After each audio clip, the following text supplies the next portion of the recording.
Bonjour les yogis. Alors contente de vous retrouver pour cette petite vidéo. Alors dans les précédentes, je vous ai régulièrement parlé de la respiration. Donc cette fois-ci, je voudrais vous parler et aborder le sujet des postures.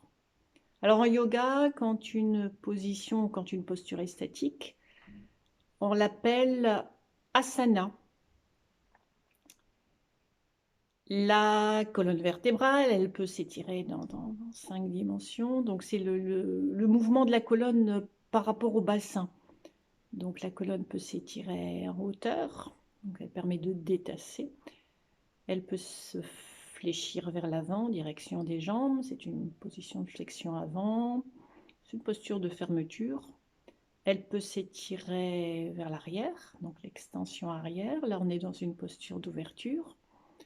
Elle peut s'incliner aussi latéralement, à droite ou à gauche, flexion latérale. Elle peut également faire ce qu'on appelle une rotation ou une torsion, bien sûr à droite et à gauche. Donc cinq orientations de la colonne vertébrale s'ajoutent et ça fait partie effectivement ces cinq groupes de postures en yoga.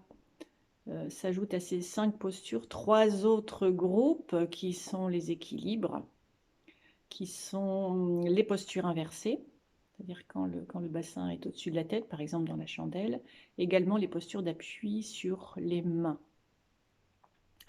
Donc dans une séance complète, on est censé utiliser une posture de chacun de ces groupes. Ça permet effectivement de préparer le corps à la méditation en fin de séance. Alors les postures, comme je vous le disais au début, peuvent se faire au niveau dynamico-statique. Ça n'a pas du tout le même effet.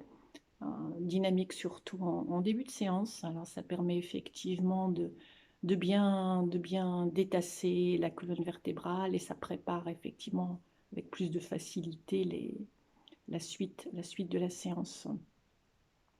Alors, bien sûr, dans les postures, elles peuvent se prendre debout, à genoux, en position assise. Elles peuvent se prendre également en position allongée, allongée sur le dos, allongée sur le ventre. Donc ça, c'est les différentes positions possibles. Il y a un élément qui est vraiment déterminant, qui est très important, et j'y reviens très régulièrement, c'est à la fois la fermeté et l'aisance dans une posture. Donc c'est ce qu'on appelle sthira-sukham en sanskrit, et c'est voilà, l'élément très important dans la posture de yoga. Ça permet surtout de ne pas nuire, à notre corps. Bien évidemment, ces postures ont un effet physique indéniable, mais pas seulement, parce que c'est vrai que j'ai commencé un petit peu à aborder le sujet des centres énergétiques, des chakras.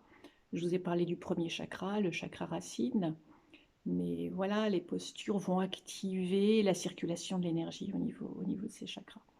Donc c'est le but effectivement d'une séance quand tous les chakras sont activés et quand on a mobilisé le corps dans toutes les dimensions.